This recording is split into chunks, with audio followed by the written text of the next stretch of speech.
Boa noite, irmãos. Graças e paz a todos. Amém? Amém. João, no capítulo 3, Evangelho de João.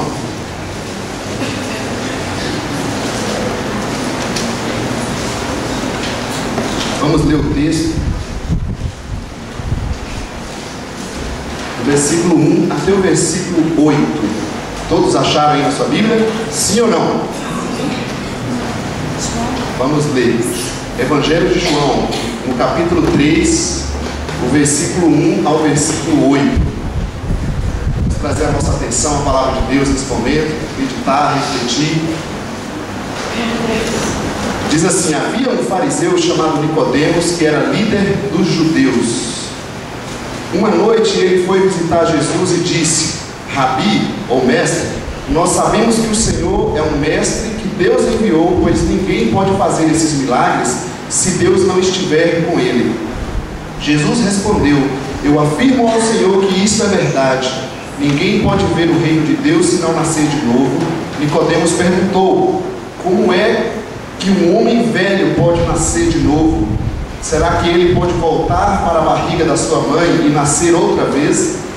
Jesus disse: eu afirmo ao Senhor que isto é verdade. Ninguém pode entrar no reino de Deus se não nascer da água e do Espírito. Quem nasce de pais humanos é um ser de natureza humana. Quem nasce do Espírito é um ser de natureza espiritual. Por isso, não fique admirado, porque eu disse que todos vocês precisam nascer de novo. O vento sopra onde quer e ouve-se o barulho que ele faz, mas não se sabe de onde ele vem, nem para onde vai. A mesma coisa acontece com todos os que nascem do Espírito. Você está aqui? Sim ou não? Você está aqui dentro? Sua mente, seu espírito, seu coração? Tem alguém que está agitado aí, está estressado? Hoje o Data Show deixou a gente meio estressado, né? Descansa um pouco aí, esquece ele. Vamos levar a nossa mente à palavra de Deus. Nosso tema esse mês, então, está claro aqui: quantas vezes você nasceu? Você sabe quantas vezes você nasceu? A Mar falou que nasceu 2 vezes. Por que será que ela falou que nasceu 2 vezes? Eu queria hoje trazer para nós pensar sobre entendendo ou tentando entender, né, o novo nascimento. Falar um pouquinho do novo nascimento. Em primeiro lugar, esse texto é escrito, Jesus está falando aqui com uma pessoa muito religiosa, uma pessoa que era líder, inclusive no meio que ele estava. Então você e eu, neste momento, não tente pegar essa palavra e dizer: isso é para fulano, isso é para ciclano. Afinal, eu já tenho tanto tempo que participo da igreja. Afinal, eu já li a Bíblia 10 vezes. Sim ou não? Toda, né? Completa. Afinal, eu oro todo dia, 1 hora por dia. Jejuo no mínimo 1 vez por semana. Por que Jesus vai falar essa palavra para mim? Um fariseu era assim. Se eu e você não estamos nem neste nível, então essa palavra ainda é muito mais forte para nós. Concorda ou você concorda? Como dizia o pastor Wilson, né?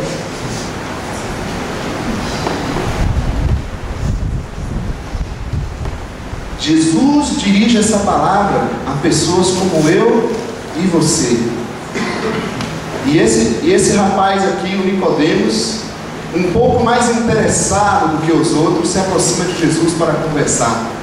Eu queria que você desfizesse, deixasse sua bagagem espiritual, acadêmica, teológica, tradicional, de igreja, de templo, humana.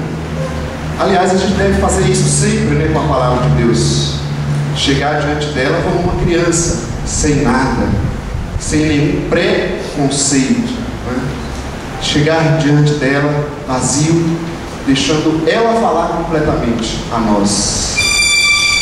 Eu tenho aprendido na caminhada com a igreja que as pessoas que nós buscamos ajuda de Deus, mas não estamos nem um pouco interessados na orientação de Deus. E com isso, nós recebemos até algumas ajudas de Deus, mas nós podemos não estar vivendo o plano de Deus. Quando eu penso em novo nascimento, eu quero lembrar vocês da metamorfose da borboleta, que inclusive está aí no nosso boletim, esse ciclo interessante que é fácil da gente compreender. Tudo inicia do ovo aqui, correto? O problema, e a gente não vai resolver essa questão hoje, é como que o ovo foi gerado, se a borboleta está aqui. Se a borboleta vem do ovo, né? Como é que o ovo está aqui e a borboleta está aqui? Mas isso deixa para os biólogos, para vocês aí. O que eu quero entender com vocês é que aqui, essa primeira fase desse novo nascimento da borboleta, é onde é gerado, que não depende do ovo em si, não depende da lagarta, mas depende da borboleta. É ela que gera o ovo, sim ou não? Após isso aqui, ela chega nessa fase de crescimento. Toda pessoa nascida de novo, assim como a lagarta aqui, ela vai começar a crescer. Aí entra num processo de transformação aqui na pupa. Vamos traduzir isso para os desertos que a gente vive na vida, né? As lutas. Sabe quando a gente está travado, parece que a coisa não anda, a resposta que a gente busca, e a gente fica doido para quebrar esse casulo aqui, não é isso? Deus me tira desse lugar, e Deus está falando, se eu te tirar daqui, você não vai se tornar o que eu quero. Então a borboleta, ela passa por esse ciclo. Então ela chega nessa fase adulta, onde ela vai novamente gerar frutos, e assim é o ciclo dela. Se nós aplicarmos também na questão humana, quem sabe é fácil da gente pensar, né? O homem, a mulher, o casal querido, a relação tão abençoada entre o casal, que gera novas vidas. Eu não sei por que alguns casais ficam demorando de ter filhos, não é isso, irmãos? Eu não entendo essas coisas. Essas mulheres precisam parar com esse tempo, com essa teimosia, não é isso? Então, quando a gente pensa no nascimento humano, às vezes é fácil para a gente também entender esse processo. E como é lindo a gente olhar para a criancinha, o bebê que é gerado, que dependeu do pai e da mãe, ela não nasceu sozinha. O processo do novo nascimento, assim como na borboleta, assim como na humanidade, ela não nasceu por si própria, ela foi gerada. Dependeu do pai e da mãe. E depois vem o processo de crescimento, de transformação, chega à fase adulta, assim como na borboleta, e gera frutos também. Alguns até bem antes, não é isso? Agora, e o nascimento espiritual? Como é que a gente explica isso? Esse texto, quem sabe, vai nos dar algumas dicas. E esse mês esperamos deixar a nossa mente e o nosso coração aprofundar mais na palavra de Deus. Eu quero chamar aqui de 3 aspectos do novo nascimento que eu vejo Jesus enfatizar nesse texto. 3 aspectos. O primeiro deles está no versículo 3, não é isso? Olha na sua Bíblia aí. No versículo 3, eu já falei que Jesus aqui está se dirigindo a um líder religioso, a um grande homem, uma pessoa conhecedora. E Jesus, sem nenhuma volta, ele vai direto ao assunto. Ele diz: Pedro, João, Franzolin, Daniel, Heloísa, você precisa nascer do alto. Ninguém pode ver o reino de Deus se não nascer de novo. A expressão do alto ou de novo, como diz nas nossas traduções, o texto grego, a palavra grega para isso, ela traz exatamente esses 2 sentidos. A palavra anotem aqui. Pode ser nascer do alto ou nascer de novo. Do alto no sentido de nascer de cima, nascer de Deus. Jesus está dizendo que ninguém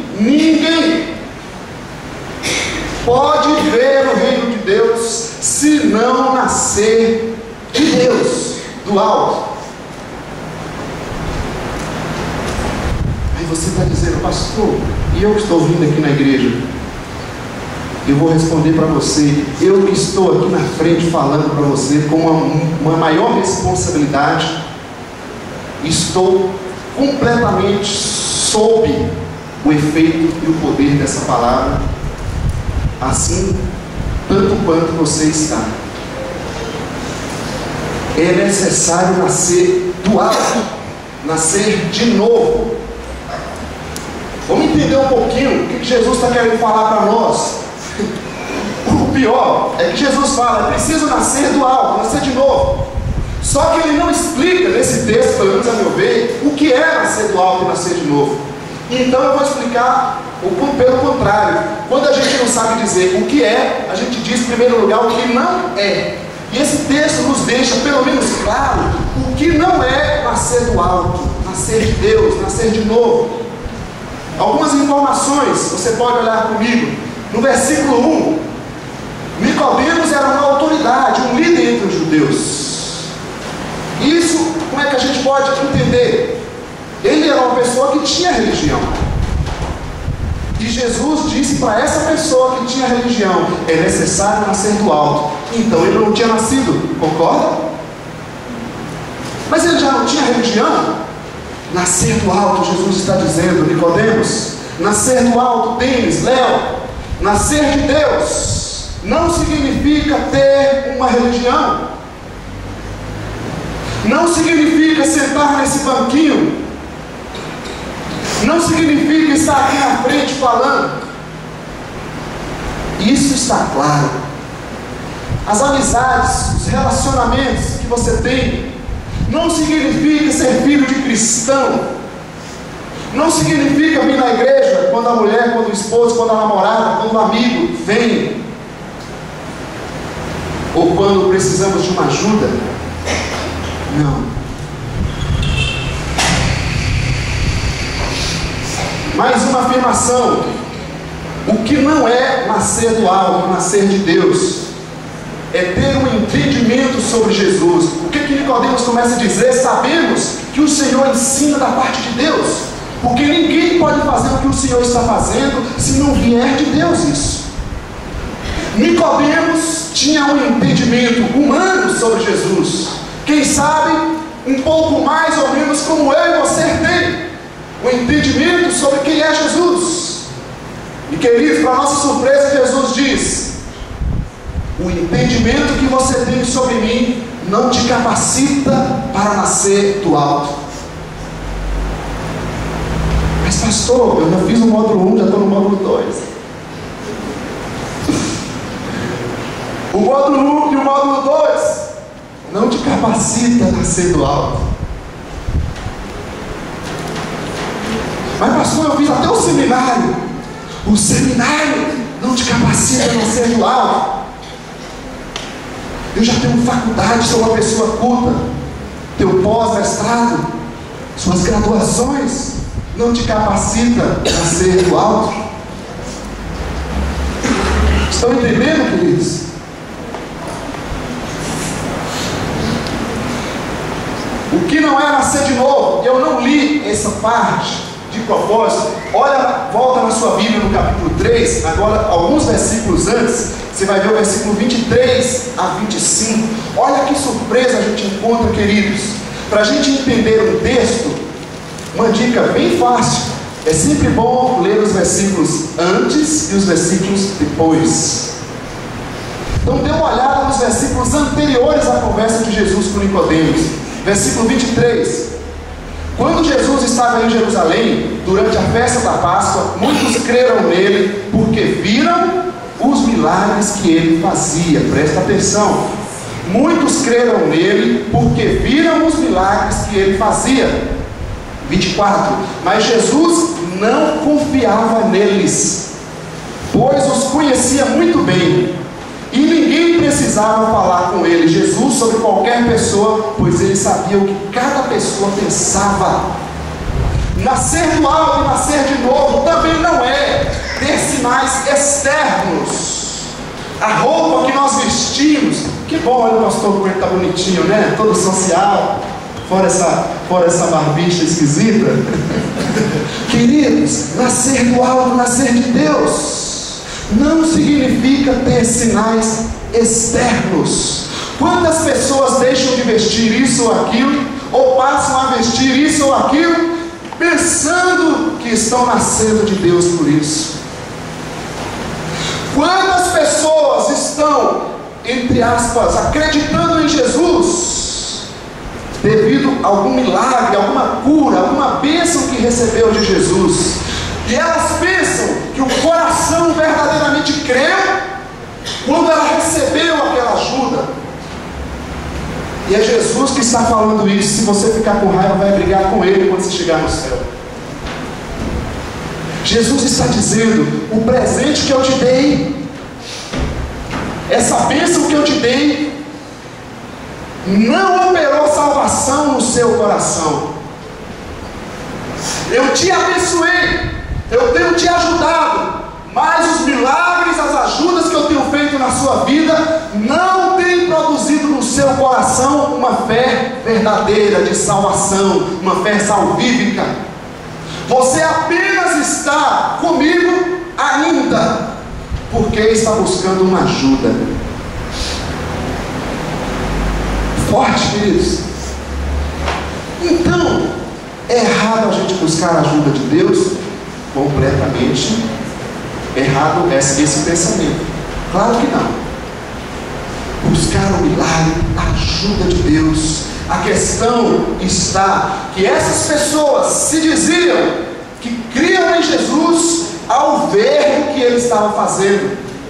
Deixa eu te perguntar uma coisa: e se não acontecer aquela bênção que você precisa na sua vida humana? Você vai largar Jesus? E se não acontecer as coisas que eu desejo que aconteça na minha vida no dia a dia, eu vou largar Jesus? Se só Ele é o caminho da salvação?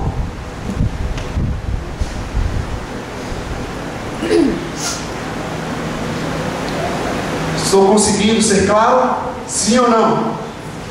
O que não é nascer do alto?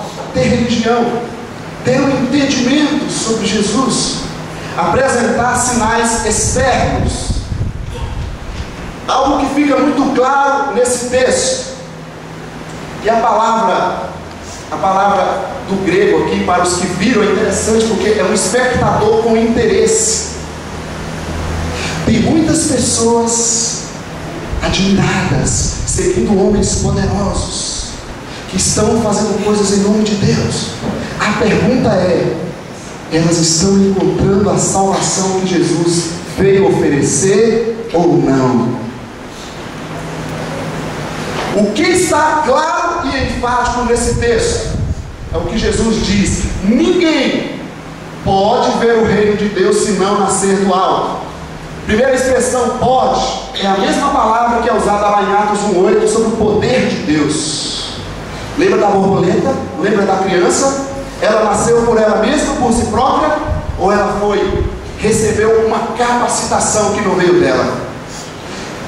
Para nascer do alto é necessário um poder que não vem de mim, de você, que não vem da escolha da sua família, dos seus amigos, do seu cônjuge, da sua namorada, do seu trabalho, que não vem do seu entendimento humano. Para nascer do alto é necessário um poder que vem de Deus, do Espírito Santo. Ele nos traz essa capacidade. E eu queria também chamar a atenção para a palavra nascer. As traduções deveriam ser traduzidas ser gerado, genal. Ninguém tem a capacidade de ver o reino de Deus se não for gerado por Deus. Estão entendendo, queridos? Ninguém tem a capacidade de ver, de ser salvo, se não for gerado pelo poder de Deus.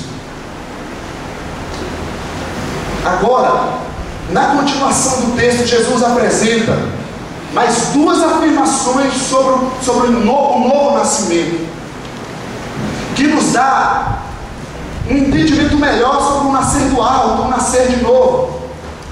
E a primeira afirmação está no versículo 5. Aqui eu coloquei ainda que na primeira parte é o ser humano tentando fazer as coisas, e na outra é Deus que faz. A segunda afirmação que Jesus diz nesse texto, no versículo 5, é necessário nascer do quê? Da água. Algumas pessoas interpretam nascer da água como a palavra de Deus, e alguns textos bíblicos simboliza a palavra de Deus com a água, que purifica as nossas vidas. De acordo com você vai lendo, vai recebendo essa mensagem, nós seremos purificados. Eu quero entender nesse contexto, que é a maioria dos pensadores cristãos, que Jesus está se referindo aqui ao batismo de João Batista. Você se lembra do batismo de João Batista? Que era o batismo do quê? De arrependimento. Uma preparação até chegar em Jesus. Então Jesus está dizendo: ninguém pode ser salvo se em primeiro lugar não houver um verdadeiro arrependimento. Precisamos fazer perguntas para entender. O que é arrepender então? Coloquei um conceito aqui para a gente olhar. Dá para apagar aí? Vocês conseguem ler para mim aqui? 1, 2, 3.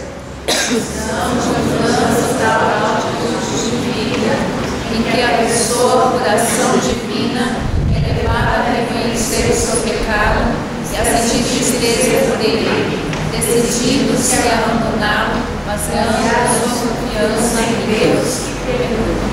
Ok, tem algum oftalmologista aqui? Tem muita gente precisando fazer isso na entrevista, hein? Olha, decisão de mudança total de atitude e de vida, em que a pessoa, por ação divina, em primeiro lugar, o nascer do alto. Vamos falar mais sobre essa ação divina. Existe uma ação divina no coração humano. Tenha certeza, queridos, se tem algo que Deus está fazendo na terra, é tocando no coração das pessoas. O maior interesse de Deus são as pessoas. O arrependimento, essa pessoa, por uma ação divina, ela é levada a reconhecer, grifa essa palavra, reconhecer o seu pecado. Como é que você tem se arrependido, que eu tenho me arrependido, se eu não reconheço a gravidade das minhas ações? Se eu apenas mudei de templo, de auditório que eu vou, se eu não reconheço a gravidade das minhas atitudes, da vida que eu levo, das práticas errôneas que eu estou tendo, como eu estou reconhecendo as minhas atitudes, a minha omissão, as minhas palavras, os meus pensamentos, aquilo que faço e que não faço, contrário à palavra de Deus? Mas eu pedi perdão. Vamos falar mais sobre isso. Reconhecer.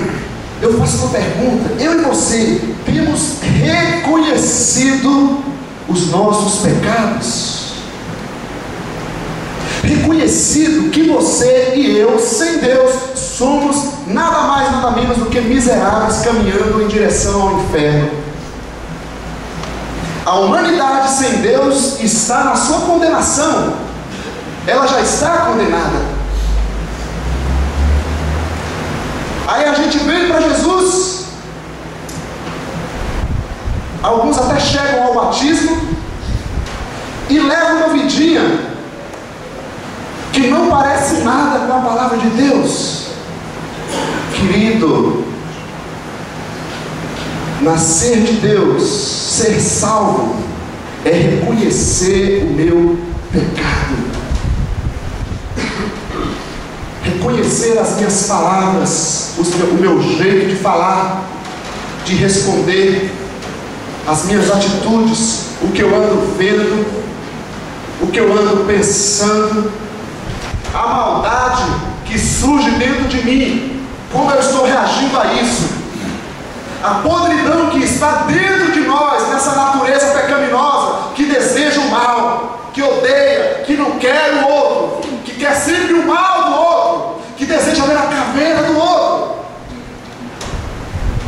que deseja humilhar o outro. Como eu estou olhando para a minha vida, não para o outro, para mim, para a maldade, Eu estou reconhecendo isso.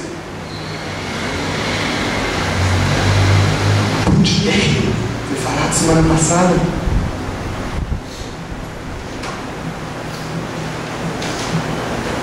É o dinheiro, é o troco que veio a mais, que não é meu. E a gente vai dando sempre um jeitinho, né? Sabe o jeitinho brasileiro? Mas para Deus, nós iremos chegar diante dele e ele vai dizer: Léo, bonitas palavras as suas, Léo. No entanto, eu conheço cada nota que você retirou que não era sua. Eu conheço o seu coração, que você verdadeiramente não se arrependeu. Você deve estar pensando aí na sua cabeça a diferença do pecado para a salvação e do pecado pós a conversão. Nós vamos falar disso hoje.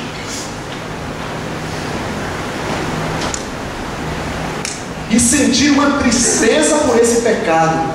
Tem um texto em 2 Coríntios 7,10 que fala da tristeza de Deus. Você sabia que Deus também produz tristeza em seu coração? É uma tristeza boa, não é ruim. Existe uma alegria que é falsa. Só sorrindo para lá e para cá. Por dentro está só a carcaça. Está acabado. Tudo bem. Por dentro está ferido, morto. E Deus quer produzir em mim e em você uma tristeza. Não do mundo que leva à morte, como Judas. Uma tristeza que leva ao arrependimento. Quando eu me entristeço verdadeiramente por aquela atitude errada que eu cometi. Essa tristeza de Deus dói na alma. Dói na alma. Quem já sentiu sabe. Dói na alma, a gente chora amargamente. Não existe palavras para pedir perdão a Deus.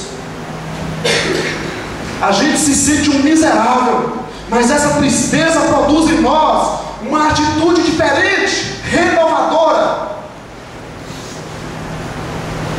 Essa é a tristeza de Deus. Pessoa que passa por isso, ela decide então abandonar o pecado. Por que nós não temos abandonado o nosso pecado? Porque não temos verdadeiramente arrependido. Aí você diz: mas pastor, eu estou lutando. Eu também estou. Muitas vezes com minhas próprias forças. Ainda não foi gerado no meu coração um verdadeiro arrependimento. Porque quando for produzido pelo Espírito de Deus esse arrependimento, minha alma vai se dobrar, vai se quebrar na presença de Deus, e eu não vou aguentar olhar para aquelas coisas mais. Você continua aqui comigo, querido? Mais um conceito. A palavra grega para arrependimento é a palavra metanoia, mais ou menos com esse conceito. É uma mudança de mente, de mentalidade, do homem interior. Mudança profunda e radical da mente, a compreensão, as emoções, o juízo, a vontade que o Espírito produz e opera no homem. Como é, amados, que nós nos arrependemos, nascemos do alto, nascemos da água do arrependimento e continuamos pensando com a mesma mentalidade que pensávamos antes de Cristo? É impossível. Não se iluda. Nós não podemos continuar iludidos de achar que estamos salvos, de achar que estamos firmes em Jesus, sem um verdadeiro arrependimento. Deus é um Deus de justiça e Ele irá nos julgar. E Ele irá nos julgar. Aquele que se humilha diante de Deus, que verdadeiramente se arrepende, o religioso acusaria, o Senhor abraça. Mas aquele que se exalta, que parece bonitinho na nossa presença, o religioso diz: olha que homem, que mulher de Deus. Mas Deus rejeita.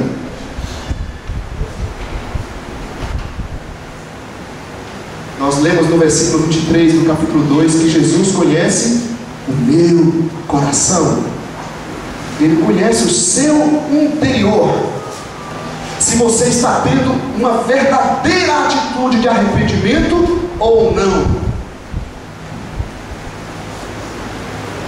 A família vai por água abaixo. e eu não sento, não tomo uma atitude. Meu casamento, meu trabalho, minha vida pessoal, e eu nunca paro e tomo uma atitude. Vou empurrando com a barriguinha, não é isso? Vou levando a vida. E alguns até arrumam bastante atividades na própria obra de Deus para disfarçar um pouco mais.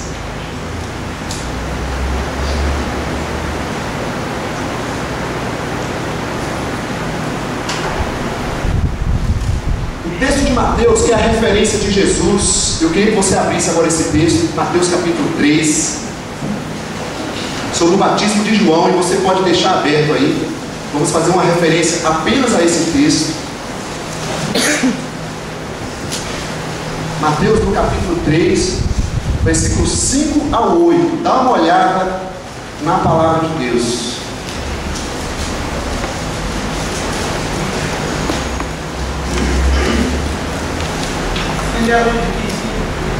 Está pedindo para acender a luz lá na galeria. Ricardo, aí, amém. Obrigado. Todos encontraram? Mateus capítulo 3, versículos 5 a 8. Diz assim: os moradores de Jerusalém, da região da Judéia e de todos os lugares em volta do rio Jordão iam ouvi-lo, falando de Jesus. Eles confessavam os seus pecados e João os batizava no rio Jordão. Versículo 7, preste atenção. Quando João viu que muitos fariseus e saduceus, vamos aplicar aqui, que muitos religiosos, muitas pessoas igual a eu e você, vinham para ser batizados por ele, disse, é forte, segura aí no banco, tá? Cuidado que alguns bancos podem cair, estão meio soltos. Ninhada de cobras venenosas. Foi Jesus que falou, hein? Ninhada de cobras venenosas, algumas traduções, raça de víboras. Quem disse que vocês escaparão do terrível castigo que Deus vai mandar? Versículo 8. Façam coisas que mostrem que vocês se arrependeram dos seus pecados.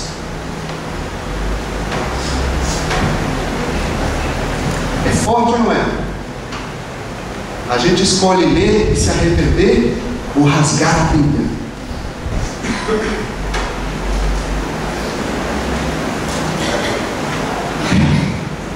Versículo 6 mostra, confessando os pecados.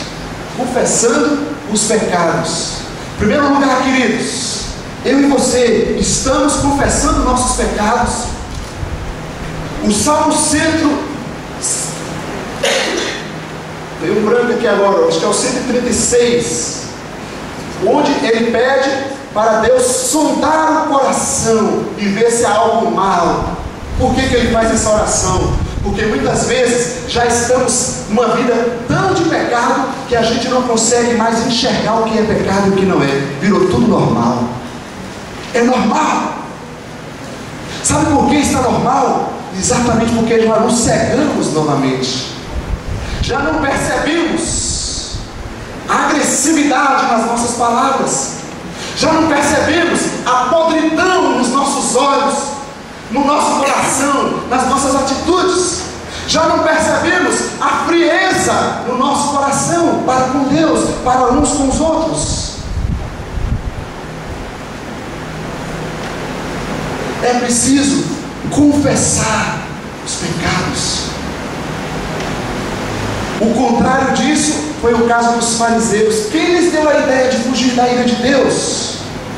Amados, eu estar aqui nessa noite com você não nos dá nenhuma capacitação para fugir do julgamento para todos aqueles que não se arrependeram.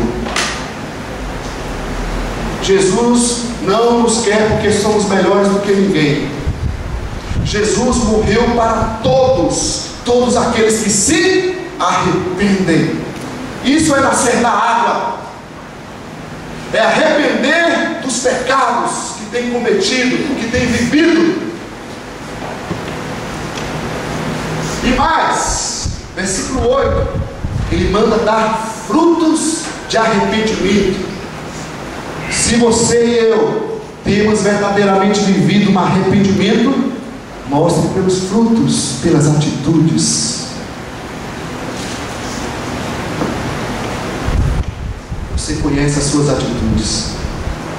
Quem sabe estamos tentando fingir para nós mesmos, ou verdadeiramente já nos cegamos, já não conseguimos mais discernir entre o certo e o errado. Sabe por que a gente não consegue se prostrar diante de Deus, orar? Porque a gente já perdeu o arrependimento. Sabe por que a gente não tem compromisso com Deus? É porque já nos perdemos do arrependimento. Somos bons religiosos, ou nem tanto. Só que não se esqueça que Jesus morreu para nós sermos salvos. O interesse maior de Jesus é a nossa salvação. Vamos continuar. Você continua aí comigo? Aqui eu coloquei uma frase minha. Arrependimento é produzido por uma tristeza boa, que nos leva a confessar nosso pecado. Como eu me arrependi se eu ainda nem me entristeci? Que saímos daqui hoje tristes. Uma tristeza de Deus. E agir de forma diferente. A terceira atitude, terceiro aspecto do novo nascimento, está no versículo 5 também. Nascer da água e nascer do Espírito. Mantenha no mesmo capítulo de João, no capítulo 3, agora o versículo 11 e 12. O nascer do Espírito, Jesus está referindo então à fé, que essas pessoas olhavam para Jesus e acreditavam verdadeiramente que Ele é o Salvador, o Senhor.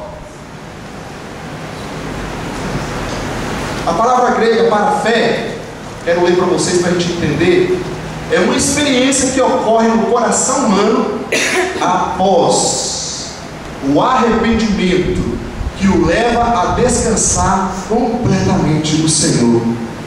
Como é que eu tenho fé em Deus se eu continuo com o controle da minha vida em minhas mãos? Sabe por que a gente sofre tanto? Porque as coisas saem do nosso controle. Mas como é que eu posso ter fé em Deus se eu não quero pegar o controle das minhas mãos e entregar nas mãos de Deus? Eu não tenho mais o controle sobre a situação. E quando as coisas estão erradas, pastor, quando a dificuldade aperta, o que a gente faz? Se dobra na presença do Pai. Um Pai que nos ouve, um Pai que está atento à nossa oração, um Pai que quer nos abraçar, que quer conversar conosco, um Pai que quer nos ajudar. Mas nós não queremos ceder, nos humilhar, chegar na presença dEle, clamar, pedir. Nós queremos ser o Pai, o Senhor que tem as coisas nas mãos, que dá as ordens. Somente, queridos, entenda que não sou eu e você que dá as ordens para a vida.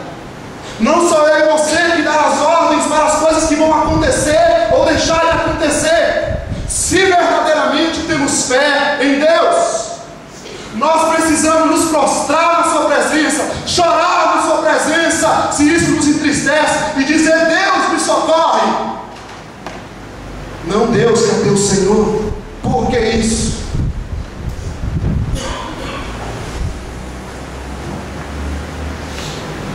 Quantas pessoas já largaram Jesus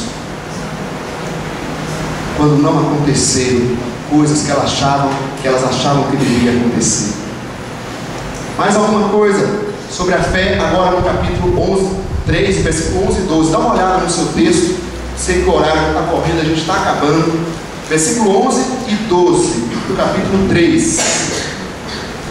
João falando: eu os batizo com água para mostrar que vocês se arrependeram dos seus pecados. Mas aquele que virá depois de mim, que é Jesus, os batizará com o Espírito Santo e com fogo. Complicado isso aqui, né? Para que eu fui colocar esse texto? Primeira coisa que eu queria citar sobre a palavra batizar. Tem duas palavras gregas, se me permitam lembrar hoje do grego, para a gente poder entender, queridos. Duas palavras gregas para o batismo. A palavra bapto e a palavra baptizo. A expressão está completamente errada, né? Assim que fala, né? Mas só para a gente entender. Tem um médico grego, Nicandé, que produzia condimentos vegetais. E ao produzir aqueles vegetais, o que ele fazia? Ele pegava aquele vegetal e mergulhava, aqui primeiramente a palavra bapto, uma ação temporária. Ele mergulhava aquele vegetal na água fervente por um tempo. Após aquele vegetal ser transformado, né, pela água fervente, ele era retirado e colocado definitivamente sobre o vinagre. O que João Batista está querendo dizer aqui? Que em primeiro lugar, para ser batizado com o Espírito, eu preciso ser mergulhado no arrependimento. Ser mergulhado no arrependimento. Quando eu sou mergulhado no arrependimento, que eu enxergo as minhas dores, as minhas feridas, a podridão, a distância da minha vida de Deus, Jesus vem e opera em nosso coração a fé. Aí nós somos mergulhados no Espírito, numa verdadeira fé. Uma fé que produz salvação eterna. Em primeiro lugar, somos mergulhados no arrependimento. Após ser mergulhados no arrependimento, é que Deus nos mergulha no Espírito. Nós recebemos o Espírito Santo. Eu não sou filho de Deus porque fui criado por Ele. Eu sou filho de Deus quando eu recebo o Espírito de Deus. Eu só recebo o Espírito de Deus após eu me arrepender dos meus pecados, eu reconhecer profundamente quem sou sem Deus. Aí Deus vem e passa a habitar na minha vida. Eu recebo o Espírito Santo. Quando eu recebo o Espírito Santo, começa uma caminhada diferente na minha vida. Mas só que Jesus falou do Espírito e falou do fogo. Eu vou falar primeiro do fogo, para depois completar do Espírito. Algumas pessoas entendem que o batismo com fogo se refere à purificação que o Espírito Santo faz. Quando você recebe o Espírito Santo, Ele batiza com o Espírito e com fogo, ou seja, Ele vai limpando toda a sua velha vida. Pelo contexto, se você olhar no versículo 12 do texto que a gente não leu, diz assim, falando de Jesus: com a pá que tem na mão, Ele vai separar o trigo da palha. A pá era uma ferramenta utilizada para peneirar as sementes. Então, eu quero entender que o contexto aqui é de julgamento. Quando o Espírito Santo vem na terra, Ele tanto conhece aqueles que verdadeiramente se arrependem e têm fé, como eles naturalmente, consequentemente, separa aqueles que não têm fé. Porque quem condena o ser humano não é Deus, ele já está condenado. Mas quando ele rejeita a obra do Espírito Santo, que está falando no coração dele, por isso que Apocalipse fala o tempo todo: quem tem ouvidos para ouvir, ouça. O Espírito Santo está falando com todos. Agora, cada um de nós, individualmente, temos a fé, o arrependimento de ouvir, de receber ou não. Podemos sair daqui mais uma vez e continuar com aquelas mesmas atitudes que não demonstram um verdadeiro arrependimento, ou podemos sair daqui transformado pelo poder do Espírito de Deus. Amém? Quando nós recebemos o Espírito Santo, eu vi uma ilustração, e eu gosto dessa ilustração. É mais ou menos como uma visita chega na sua casa. Cheguei lá na casa da Denise é toda preocupada, toda arrumada, a casa toda arrumada, bonita. O que ela faz quando a visita chegou na casa dela? A sala de estar está toda no jeito. O sofá, ela pegou até uma régua para medir a trena, né? Ela mediu até o espaço, tudo certo. o criado no centro da sala, a TV, o controle no lugar perfeito. Se você passar a mão, não tem uma poeira sequer nos móveis. Quando a gente recebe uma visita, um anfitrião, não é assim? A gente quer dar o melhor ambiente, não é isso? Quando eu chamo uma visita em casa, que a casa não está ajeitada, a minha esposa me dá um belo puxão de orelha. Não é porque ela não quer receber a visita, é porque a casa não está pronta para receber a visita. Aí, amados, voltando na Denise, o Espírito Santo chegou na sala de visita. Quando você verdadeiramente se entrega a Deus, o Espírito Santo chega na sua sala de visita. E de acordo nós vamos caminhando com Deus, arrependendo a cada dia dos nossos pecados, das nossas falhas, o Espírito Santo vai entrando nos outros cômodos da casa. Ele entra na cama, ele vê o marido Henrique que não arrumou a cama ao levantar, assim como o pastor Léo. O Espírito Santo, de acordo a gente vai permitindo, ele entra na cozinha, ele vê a louça suja que o marido não ajudou a mulher a lavar. Não só o Henrique, todos nós, né? De acordo a gente vai permitindo, o Espírito Santo chega naquele cômodo da sujeira, do lixo. Sabe aquele lugarzinho, o sótão, né? Antigamente as casas tinham um quarto no fundo, onde tudo que era lixo, tudo que a gente não queria arrumar, a gente ia jogando lá. Aí lá, ele chega e vê. Você pode usar essa mesma ilustração aplicando a áreas da sua vida. Quando o Espírito Santo chega na sua vida, você recebe a salvação. Mas de acordo você vai permitindo, o Espírito Santo vai tocando em todas as áreas da sua vida. Naqueles vícios antigos, naqueles pensamentos antigos, naquelas práticas antigas. Se é que nós estamos entendendo que elas são contrárias à palavra de Deus, e a gente vai deixando o Espírito Santo nos dar aquela sentada que o Pai dá de vez em quando, né? Aquela correção. Porque quem ama, disciplina. O Espírito de Deus nos disciplina para que nós possamos mudar de atitudes e andar na presença dEle. Faço aqui 3 perguntas para a gente cantar ao Senhor. Consegue ler aí vocês? 1, 2, 3. Vamos ler de novo? 1, 2, 3. Ok.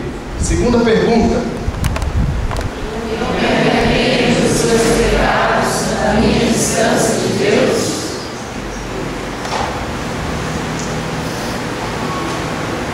Terceira pergunta. Eu preciso permitir que o Espírito Santo transforme toda a minha vida. A minha parte eu fiz.